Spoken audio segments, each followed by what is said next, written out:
Apportons encore aujourd'hui quelques éléments sur le séjour des morts et sur le ciel. Lisons Ecclésiaste chapitre 9 et verset 10. Tout ce que tu trouves à faire, fais-le avec l'énergie que tu as, car il n'y a plus ni activité, ni réflexion, ni science, ni sagesse dans le séjour des morts vers lequel tu es en route. Dans l'Ecclésiaste, nous voyons qu'il ne se passe absolument plus rien dans le séjour des morts, qu'il n'y a plus de mémoire et de sagesse. Il apparaît donc que ce n'est pas uniquement le corps qui est concerné, mais l'esprit également. Autrement, Salomon n'aurait pas précisé qu'il n'y a plus ni réflexion ni science et plus aucune adoration de Dieu. Jésus a été dans ce séjour des morts, il a donc été logé à cette enseigne. Il n'a pas pu être actif de quelque manière dans l'intervalle de temps entre sa mort et sa résurrection. N'oublions pas non plus que la mort de Lazare et sa résurrection nous ont permis de comprendre que la mort était comme un sommeil, ce qui s'harmonise parfaitement avec les déclarations de l'Ecclésiaste. Ce n'est pas étonnant, puisque Jésus est le Dieu de l'Ancien Testament. Il est donc normal d'y trouver les mêmes enseignements. Interviennent cependant deux passages qui semblent compliquer cette interprétation. Le premier est 1 Pierre chapitre 3 et verset 18 que voici. Christ aussi a souffert, et ce, une fois pour toutes, pour les péchés. Lui est le juste, il a souffert pour des injustes, afin de vous conduire à Dieu, il a souffert une mort humaine, mais il a été rendu à la vie par l'Esprit. C'est alors aussi qu'il est allé faire une proclamation aux esprits en prison. Ceux-là même qui avaient été rebelles autrefois, lorsque la patience de Dieu se prolongeait à l'époque de Noé. Pendant la construction de l'arche. Un petit nombre de personnes, à savoir 8, sont entrées dans ce bateau et ont été sauvées à travers l'eau. Ce passage semble déroutant en premiers abords. En premier lieu, il faut absolument, pour ce cas-ci, se servir d'une traduction qui soit la plus proche du texte grec, car autrement, on fait dire au texte ce qu'il ne dit pas. Il est dit que Jésus est allé faire une proclamation aux esprits en prison.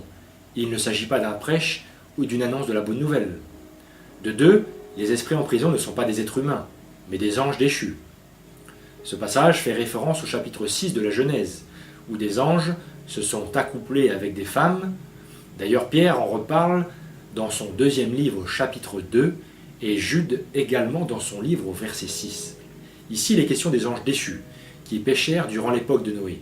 En aucun cas, il ne s'agit d'une annonce de la bonne nouvelle à tous les êtres humains morts depuis le commencement du monde.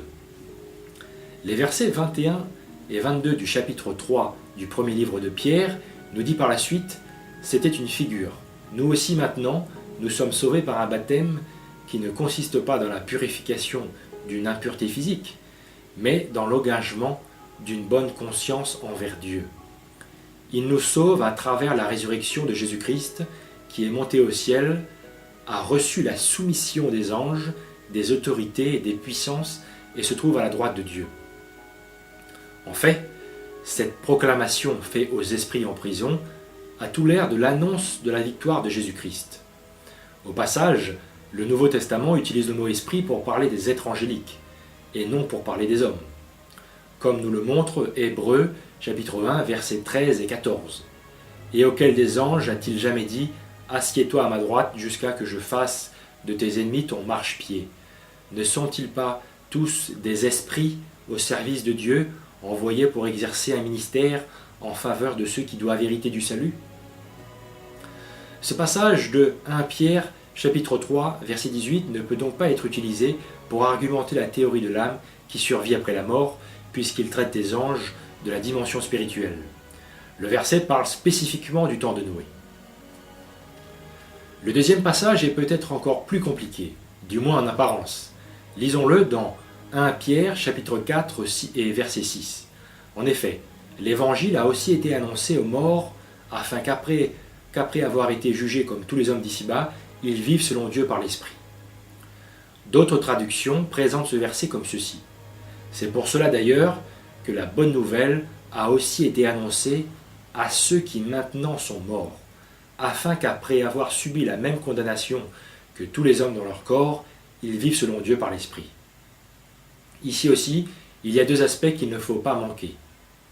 Pour éviter d'interpréter ce verset comme un prêche réel de Jésus dans le séjour des morts. La traduction de la Bible du Semeur, que je viens juste de citer, est très intéressante. Comme de nombreuses versions anglaises, elles disent « La bonne nouvelle a aussi été annoncée à ceux qui maintenant sont morts », au lieu de « La bonne nouvelle a été annoncée aux morts ».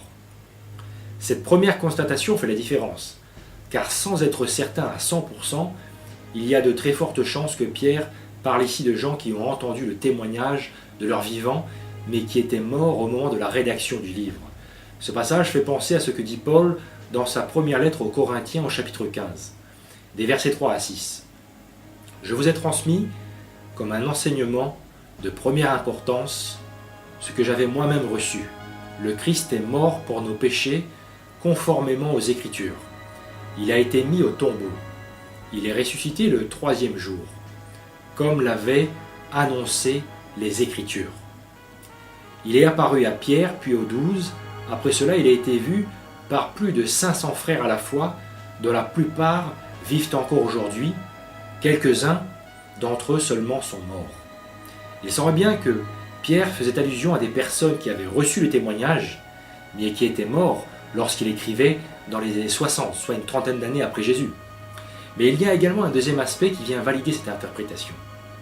Il est dit que ces hommes en question, après avoir subi la même condamnation que tous les hommes dans leur corps, après qu'ils ont été jugés selon la chair, ils vivent selon Dieu par l'Esprit. Encore une fois, nombreux sont ceux qui voient en ce passage une indication que l'homme vit en dehors de son corps par son esprit, ce qui éventuellement rendrait possible un prêche à ses esprits. Pourtant, nous constatons que lorsque Jésus rendit son esprit au Père, il affirma lui-même à la résurrection qu'il n'était pas encore monté vers le Père, ce qui devrait au moins pousser tous les commentateurs à la vigilance quant à l'interprétation de la vie en dehors du corps. Il semblerait que nombre d'entre nous soient autant dans la confusion que Nicodème, le docteur juif qui était allé voir Jésus une nuit.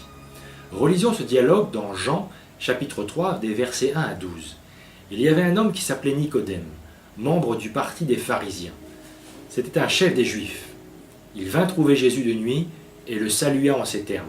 « Maître, nous savons que c'est Dieu qui t'a envoyé pour nous enseigner, car personne ne saurait accomplir des signes miraculeux que tu fais si Dieu n'était pas avec lui. » Jésus lui répondit, « Vraiment, je te l'assure, à moins de renaître d'en haut, personne ne peut voir le royaume de Dieu. » « Comment un homme peut-il naître une fois vieux ?»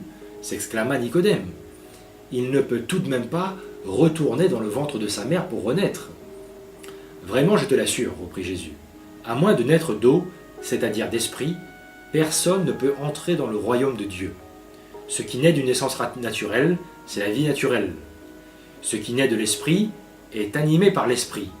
Ne sois donc pas surpris si je t'ai dit, il vous faut renaître d'en haut. » Inutile de se sentir ridicule lorsqu'on lit ce passage parce que nous tous avons été désemparés à plusieurs reprises lorsque nous l'avons lu. Nous tous n'avons pas concrètement saisi les paroles de Jésus qui dépassent l'entendement humain. Mais il faut cependant finir par le comprendre, car ce passage est un passage clé de la Bible. Il permet de savoir ce que Jésus entend quand il parle de l'Esprit. Notons qu'il nous dit que nous devons renaître d'en haut. Il ne dit pas que nous devons aller en haut, juste qu'il faut renaître d'en haut. Les êtres humains naissent de la chair, mais le royaume de Dieu n'est accessible qu'à ceux qui sont nés de l'Esprit. Reprenons donc le premier passage que nous avions étudié dans 1 Pierre chapitre 3 et verset 18. Christ aussi a souffert, et ce une fois pour toutes, pour les péchés, lui le juste, il a souffert pour des injustes, afin de vous conduire à Dieu. Il a souffert une mort humaine, mais il a été rendu à la vie par l'Esprit. Ici, il est exactement question du propos de Jésus dans sa discussion avec Nicodème. Jésus est mort, de mort humaine, lui qui était né d'une femme comme tous les autres êtres humains. Mais il a été rendu à la vie par l'Esprit. En bref, Jésus est né pour la première fois d'une femme, mais la deuxième fois, lors de la résurrection, il est né de Dieu. Il est né d'en haut, d'une action qui vient du Père. Il ne s'agit plus d'une naissance naturelle. Voilà donc de quoi il est question dans 1 Pierre chapitre 4 et verset 6 qui dit « C'est pour cela d'ailleurs que la bonne nouvelle a aussi été annoncée à ceux qui sont maintenant morts, afin qu'après avoir subi la même condamnation que tous les hommes dans leur corps, ils vivent selon Dieu par l'Esprit. » Ces hommes en question sont morts, comme Jésus l'a été, et ils renaîtront d'en haut, de l'Esprit, comme Jésus l'a été lors de la résurrection. Voilà ce que Jésus disait à Nicodème, c'est qu'il faut naître de l'Esprit pour hériter du royaume de Dieu. Naître de l'Esprit veut dire être ressuscité par Dieu, et non plus naître d'une naissance naturelle. Les hommes de 1 Pierre, chapitre 4 et verset 6, sont morts en Christ. Ils lui ont fait confiance. Ils ont placé leur espoir en lui. Nombre d'entre eux sont même morts martyrs. Voilà pourquoi ils seront ressuscités. Ils naîtront de Dieu et non plus de la chair. Et c'est pour cela qu'ils seront animés par l'Esprit et non plus par la chair. L'Esprit dont il est question ici est celui de Dieu. Quand il est dit « afin qu'après avoir subi la même condamnation que tous les hommes de leur corps, ils vivent selon Dieu par l'Esprit », il ne s'agit pas de vivre à l'état d'esprit, mais de revivre grâce à la résurrection que l'Esprit de Dieu va réaliser avec nos personnes.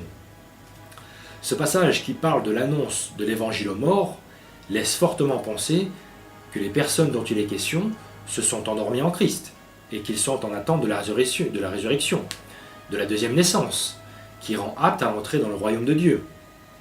Effectivement, les versions de la Bible Louis II offrent une traduction qui manque de précision, car elles disent « l'Évangile a aussi été annoncé aux morts », et non « l'Évangile a été annoncé à ceux qui maintenant sont morts ». Ce « maintenant » permet de mettre en cohérence ce verset avec le reste de la Bible, car il indique que Pierre parle de personnes qui étaient vivantes il y a peu, mais qui étaient maintenant mortes, comme Étienne par exemple, qui s'est endormi en Christ, mais qui sera bientôt de retour dans la gloire que Dieu nous réserve. Il est vraiment difficile de croire à la lecture de ce verset que Pierre affirme que tous les morts de toutes les époques ont reçu le témoignage dans le séjour des morts, pour lequel nous avions vu à maintes reprises qu'il ne comportait que des êtres inactifs et dénués de toute conscience. D'ailleurs, ce séjour des morts n'est pas un endroit particulier, où tout le monde serait entassé ou allongé les uns à côté des autres. C'est une image, pour parler de la situation des hommes qui ont perdu la vie. Pour bien conclure sur ce sujet, il faut encore parler d'une autre croyance. L'enlèvement des chrétiens au ciel avant la grande tribulation qui va rythmer les derniers événements de notre ère. Très nombreux sont ceux qui pensent que Jésus va nous enlever secrètement de la terre pour éviter de passer par la grande tribulation. Mais est-ce vraiment biblique ? Regardons le verset utilisé pour parler de cet événement. 1 Thessaloniciens, chapitre 4 et verset 17. Ensuite, nous les vivants qui serons restés, nous serons tous ensemble enlevés avec eux sur des nuées à la rencontre du Seigneur dans les airs. Et ainsi, nous serons toujours avec le Seigneur. Il y a beaucoup à dire sur ce chapitre 4 de la lettre aux Thessaloniciens. C'est pour cela que je souhaite que l'on lise les versets 13 à 17 qui précèdent le verset que je viens de lire. Nous ne voulons pas, frères, que vous soyez dans l'ignorance au sujet de ceux qui sont décédés, afin que vous ne vous affligiez pas comme les autres qui n'ont point d'espérance, car si nous croyons que Jésus est mort et qu'il est ressuscité, croyons aussi que Dieu ramènera par Jésus et avec lui ceux qui sont décédés. Voici en effet ce que nous vous déclarons d'après la parole du Seigneur. Nous les vivants, restés pour l'avènement du Seigneur, nous ne devancerons pas ceux qui sont décédés. Car le Seigneur lui-même a un signal donné, à la voix d'un archange et au son de la trompette de Dieu, descendra du ciel, et les morts en Christ ressusciteront premièrement. Ensuite, nous les vivants qui serons restés, nous serons tous ensemble enlevés avec eux sur des nuées à la rencontre du Seigneur dans les airs, et ainsi nous serons toujours avec le Seigneur. Une fois le passage lu en contexte, il est extrêmement difficile, voire impossible, d'interpréter ce passage comme d'un enlèvement des croyants au ciel avant la tribulation. Paul commence en nous exhortant à ne pas être dans l'ignorance au sujet de ceux qui sont décédés. Et tout de suite après, il dit que si Jésus a été mis à mort et qu'il a été ressuscité, eh bien nous aussi le serons. Encore une fois, l'espoir semble être la résurrection, et non l'immortalité de l'âme. Ensuite, Paul dit que nous, donc les vivants, ne devancerons pas ceux qui sont morts. Cela veut dire que les croyants qui vivront à l'aube de la grande tribulation ne pourront pas être avec le Christ avant les morts. Visiblement, tout le monde connaîtra ce moment de gloire en même temps. Et puisque les morts ressuscitent lors du retour de Jésus, et donc après la grande tribulation, cet enlèvement ne peut pas être associé à une manœuvre de protection des croyants avant la grande tribulation. En fait, cet enlèvement dans les cieux, c'est le moment de la célébration de la victoire. Nous serons emportés physiquement dans les cieux, et non pas à l'état d'esprit. Nous serons dans les airs avec Jésus, et ensuite nous redescendrons sur terre pour régner avec Jésus. Il ne faut pas rater le moment où Paul dit « Nous les vivants, restés pour l'avènement du Seigneur, nous ne devancerons pas ceux qui sont décédés. Car le Seigneur lui-même a un signal donné, à la voix d'un archange et au son de la trompette de Dieu, descendra du ciel, et les morts en Christ ressusciteront premièrement. » Ce passage parle donc de la résurrection. Il ne parle pas d'un enlèvement avant la tribulation. D'ailleurs, Paul n'aborde pas les détresses qui auront cours durant cette tribulation. Son but est juste de nous réinformer de l'espoir du retour de Jésus et de la résurrection. Il ne traite de rien d'autre que de cela. Ensuite, l'enlèvement dans les cieux est physique, car les morts seront ressuscités, les vivants transformés, et au final, les deux groupes emmenés dans le ciel. Comprenons mieux cela avec le chapitre 1 de la première lettre aux Corinthiens, au versets 51 et 52. Voici, je vais vous révéler un mystère. Nous ne passerons pas tous par la mort, mais nous serons tous transformés, en un instant, en un clin d'œil, au son de la trompette dernière. Car lorsque cette trompette retentira, les morts ressusciteront pour être désormais incorruptibles, tandis que nous serons changés. Ce passage dans la première lettre aux Corinthiens et le passage dans la lettre aux Thessaloniciens parlent du même événement, du retour de Jésus et de la résurrection. Nous n'y voyons aucun indice d'un événement particulier avant ce retour et aucun indice sur l'existence de l'homme en dehors de son corps.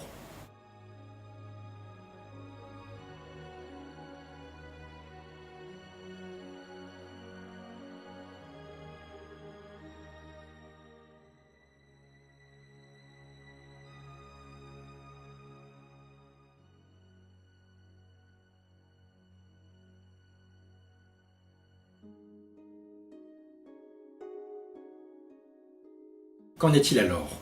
Si l'enlèvement se situe au retour du Christ dans une célébration de la victoire, cela signifie-t-il que les croyants de la dernière époque auront à traverser la grande tribulation? Le livre de l'Apocalypse est un livre sujet à de très nombreuses interprétations, des plus littérales aux plus symboliques. Il faut donc être humble lorsqu'on aborde ce livre. Un verset semble clairement aller dans le sens d'une intervention divine. Lisons-le dans l'Apocalypse au chapitre 3 et au verset 10. Tu as gardé le commandement de persévérer que je t'ai donné. C'est pourquoi, à mon tour, je te garderai de l'heure de l'épreuve qui va venir sur le monde entier pour éprouver tous les habitants de la terre. Ce verset est contenu dans le texte qui concerne la 6e église, celle de Philadelphie, les 7 églises représentant différentes ères de l'église à travers l'histoire. Il ne faut donc pas croire que le livre de l'Apocalypse s'adresse uniquement aux gens de la dernière époque. Ensuite, la fin du monde est censé tomber comme un filet sur les habitants de la terre, comme lors du déluge. Seuls les Noé modernes, c'est-à-dire les croyants qui restent éveillés, comprendront les événements et seront prêts à accueillir Jésus. Autrement dit, la grande tribulation ne sera pas spécialement une période qui sautera aux yeux de tout le monde. Ce qui serait le cas si des millions de personnes disparaissaient pour aller au ciel avec Jésus. Mais il est vrai que celui qui connaît bien la Bible ne manquera pas de déceler certains événements qui correspondront pile poil à ce qui est écrit dans l'Apocalypse. Il est question dans ce verset 10 d'une épreuve qui va éprouver les habitants de la terre. Cette épreuve est très souvent rapportée à la grande tribulation, alors qu'elle parle du jour du Seigneur, un jour du Seigneur qui n'intervient qu'après la grande tribulation, où des fléaux ravageront la terre et ses habitants pour les éprouver. Cela semble être corroboré dans Luc, chapitre 21 et verset 36. Restez sur vos gardes et priez sans relâche, que Dieu vous donne la force d'échapper à tout ce qui doit arriver et de vous présenter debout devant le Fils de l'homme. Dans Matthieu 24 et verset 13, nous lisons aussi « Mais celui qui tiendra bon jusqu'au bout sera sauvé ». Le fait de se tenir debout devant le Fils de l'homme ou de tenir bon jusqu'au bout semble indiquer qu'il va bel et bien falloir porter sa croix durant la tribulation, jusqu'à la fin, où enfin la délivrance sera une réalité. C'est d'ailleurs ce que Paul voulait dire dans la première lettre aux Thessaloniciens que nous avions lue. Ensuite, nous les vivants, qui serons restés, nous serons tous ensemble enlevés avec eux sur les nuées, à la rencontre du Seigneur dans les airs. Et ainsi nous serons toujours avec le Seigneur. Ce moment parle des vivants qui auront tenu jusqu'au bout et qui se tiendront debout devant le Fils de l'homme. La 6e Église semble être celle qui comprend les croyants qui seront protégés avant le jour du Seigneur, alors que celle de la 7e semble comporter des chrétiens tièdes, ou des gens qui se convertiront pendant les fléaux. Mais de quelle manière Dieu va-t-il protéger ses fidèles? Le verset 10 du chapitre 3 que nous avions lu ne précisait pas de quel genre d'aide il s'agissait. Mais le chapitre 12 vient apporter quelques informations supplémentaires. Notamment au verset 14. « Mais les 2 ailes d'un grand aigle furent données à la femme pour qu'elle s'envole vers le désert jusqu'au lieu qui lui est réservé. Là, elle doit être nourrie pendant 1 temps, 2 temps et la moitié d'un temps, loin du serpent. » Il est aussi important de lire le verset 17. « Alors furieux contre la femme, le dragon s'en alla faire la guerre au reste de ses enfants. » C'est-à-dire ceux qui obéissent au commandement de Dieu et qui s'attachent au témoignage rendu par Jésus.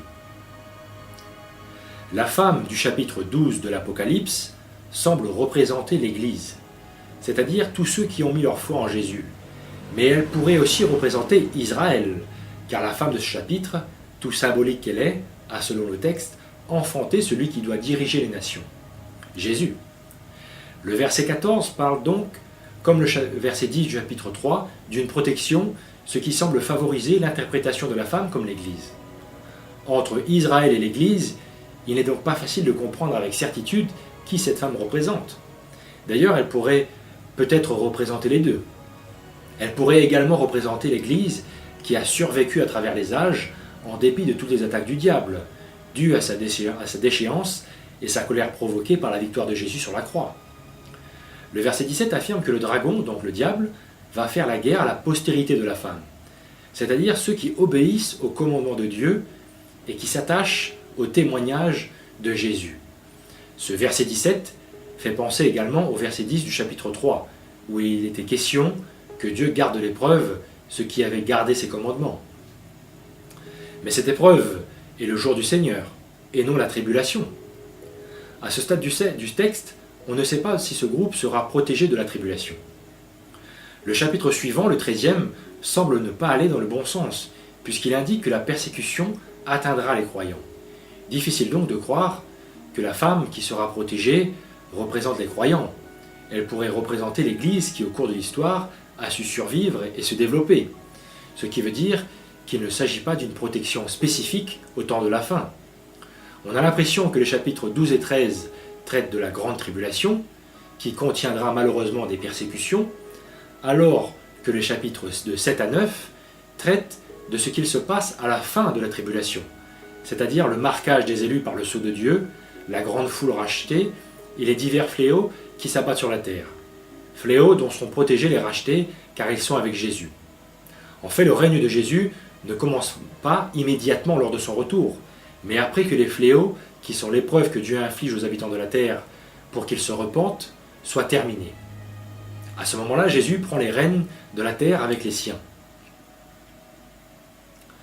Quoi que puisse être la bonne interprétation de la femme du chapitre 12, elle parle de la protection du Seigneur de cette manière. Mais les 2 ailes d'un grand aigle furent données à la femme pour qu'elle s'envole vers le désert jusqu'au lieu qui lui est réservé. Là, elle doit être nourrie pendant 1 temps, 2 temps et la moitié d'un temps, loin du serpent.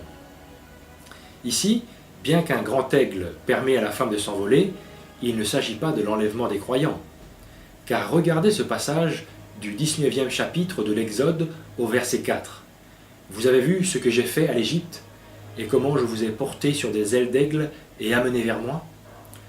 Ce passage qui traite de l'exode des Hébreux de l'esclavage en Égypte démontre que le grand aigle de l'Apocalypse est aussi un symbole, car tout aussi spectaculaire qu'a pu être cet exode, c'est à pied que les Hébreux ont fui et non accrochés à des pattes d'aigle. Les premiers chrétiens étaient pour la plupart du temps des Juifs, et l'auteur du livre de l'Apocalypse, qui est Jean, a utilisé des symboles dont il savait qu'ils allaient être très parlants à ses lecteurs. Il faut donc comprendre le sens de ces symboles et faire attention à ne pas les interpréter littéralement.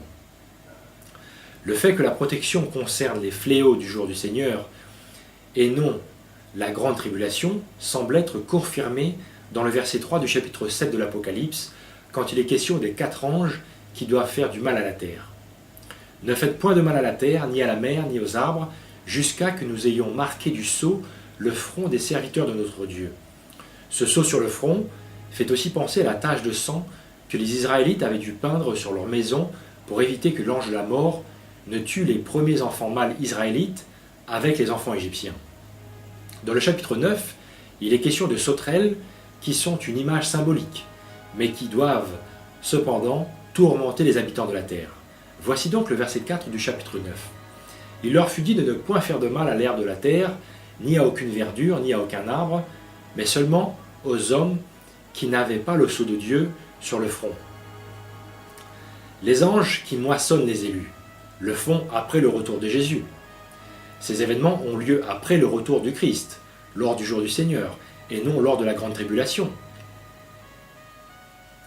Il faut aussi parler des 144 000. Ces 144 000 sont un nombre symbolique, car à l'époque de Jean, les nombres millions n'existaient pas encore, et 144 fait référence à la multiplication 12 fois 12, ce chiffre 12 étant un chiffre symbolique dans la Bible. 144 000 représente la plénitude du nombre des sauvés. Le chapitre 7, au verset 4, nous dit « J'entendis le nombre de ceux qui furent ainsi marqués. Ils étaient ainsi 144 000 de toutes les tribus du peuple d'Israël à porter cette marque. » Nous savons par Paul que l'Église est l'Israël spirituel, que ceux qui sont la postérité d'Abraham sont ceux qui ont foi en Dieu. La suite du texte confirme cette approche. Après cela, je vis une foule immense, que nul ne pouvait dénombrer. C'étaient des gens de toute nation, de toute tribu, de tout peuple, de toute langue. Ils se tenaient debout devant le trône et devant l'agneau, vêtus de tuniques blanches. Et ils avaient à la main des branches de palmier. Ici, il faut remarquer que Jean dit qu'il entendit le nombre de ceux qui furent marqués. Mais après, il dit qu'il vit une foule immense. Il a d'abord entendu le nombre des 144 000, et ensuite il les a vus dans une foule immense. La foule immense et les 144 000 sont un même groupe. Le verset 14 du chapitre 7 nous montre ceci, quand il parle de l'identité de ces gens. Je lui répondis, « Mon Seigneur, c'est toi qui le sais. » Il reprit, « Ce sont ceux qui viennent de la grande détresse. Ils ont lavé et blanchi leur tunique dans le sang de l'agneau. » Autrement dit, la foule immense, composée des rachetés de la terre, sont passés par la grande tribulation. Ils n'ont pas pu l'éviter. D'ailleurs, nous avions parlé de la 6e et de la 7e église, comme concernées par les événements de la fin. Mais les 5 premières églises font aussi partie du livre de l'Apocalypse, et elles aussi ont subi la tribulation dans leurs époques. Peut-être alors ne faut-il pas interpréter cette tribulation comme étant exclusive aux dernières années de la terre, quoique cette dernière soit encore plus intense dans ces derniers moments. Enfin, au chapitre 14 et au verset 1 et 3, nous lisons ceci. « Je regardais, et voici l'agneau se tenait sur la montagne de Sion, et avec lui 144 000 personnes qui avaient son nom et le nom de son Père, écrits sur leur front, et ils chantaient un cantique nouveau, devant le trône, et devant les 4 êtres vivants et les vieillards. Et personne ne pouvait apprendre le cantique, si ce n'est les 144 000 qui avaient été rachetés de la terre. Ces rachetés sont ceux qui seront ressuscités, s'ils étaient morts auparavant, ou transformés s'ils sont vivants lors de l'avènement. Ils vont dans le ciel à la rencontre du Seigneur, puis redescendent sur la montagne de Sion. Et alors que tous les fléaux auront été consommés, Jésus entrera dans son règne, comme il est dit au chapitre 16 et au verset 1. Nous serons donc dans le royaume de Dieu. A priori, le jour du Seigneur, à la manière du déluge, va en surprendre plus d'un, ce qui veut dire que la grande tribulation, qui contient les événements qui précéderont ce jour, ne paraîtront pas anormales aux yeux de la plupart. Les événements surnaturels sont réservés pour le jour du Seigneur, et non pour la grande tribulation, qui aura l'air d'une époque normale pour les non-croyants. Par contre, les fléaux surnaturels qui surgiront après le retour du Christ seront sans équivoque. Ils pousseront des gens à se convertir. L'enlèvement dont il est question est la résurrection de la fin des temps et la transformation de ceux qui seront encore vivants lors de l'avènement. Mes amis, si l'espoir vient d'en haut, il n'en vient pas moins pour nous aider ici-bas. L'objectif est de vivre sur terre éternellement. Et même quand nous irons à la rencontre du Seigneur dans les airs, lors de son retour, cela se fera physiquement et pas à l'état d'esprit. Aller à la rencontre du Seigneur signifie plutôt aller accueillir le Seigneur qui entre dans son règne et qui installe le royaume de Dieu sur terre. Le ciel intervient pour rendre l'objectif terre possible, mais le ciel n'est pas la récompense de ceux qui croient en Jésus. Qu'irions-nous faire au ciel quand Dieu lui-même nous dit qu'il va venir habiter avec nous sur terre? Faites donc attention à ces doctrines de paradis céleste, d'enfer réel ou d'immortalité de l'âme qui nous font regarder dans la mauvaise direction et qui semblent avoir pour but de nous faire miroiter des espoirs contradictoires à ceux que Dieu nous donne réellement. Le but de l'ennemi est de nous égarer, de faire en sorte que nous ne nous concentrions pas sur l'essentiel, qui est professer la vérité dans la charité, c'est-à-dire aider son prochain dans ses besoins physiques, mais aussi spirituels. Des besoins spirituels qui ne peuvent être comblés que par le témoignage de Jésus et l'amour désintéressé que l'on voue à son prochain. La fin du monde est proche, mes amis. À en voir les problèmes économiques, environnementaux, énergétiques, le terrorisme ou encore les nombreux conflits et le niveau d'armement de certains pays, tout semble poser les conditions de la fin. Tout semble montrer l'effondrement prochain d'un système qui ne peut plus tenir. Les dernières prophéties bibliques deviennent de plus en plus palpables dans la réalité. La puissance politique mondiale qui doit régner sur le monde entier à la fin des temps va sans doute bientôt émerger. L'apostasie est à son comble, mais la diffusion de l'Évangile, qui est le dernier signe, est aussi en voie d'achèvement complet. Il faut donc tenir ferme dans la foi et se garder des fausses doctrines, tout aussi inoffensives qu'elles peuvent sembler être. Nous avions vu que la théorie de l'évolution rendait inutile le sacrifice de Jésus, car elle dit que la mort a régné avant le péché, et que par conséquent, le péché n'aurait rien à voir avec la mort. Nous avions vu que le paradis céleste allait dans le sens du salut par les œuvres. Cela rend également vain l'accomplissement de Jésus sur la croix, qui rend le salut accessible par la foi en lui. L'immortalité de l'âme nous fait oublier la conséquence du péché, la mort, qui est un sommeil sans rêve et qui frappe aussi bien les bons que les méchants, que les coupables et les innocents. Alors que cette soi-disant immortalité de l'âme indiquerait qu'une bonne personne ne meurt pas vraiment. Jésus est venu détruire le péché pour détruire la mort. Mais si la mort n'est pas la mort, mais une autre forme de vie, à quoi bon détruire le péché et la mort, puisque nous sommes immortels par l'âme? Jésus serait-il juste venu pour sauver le corps de la mort? Mais à quoi bon dans l'optique d'un paradis céleste?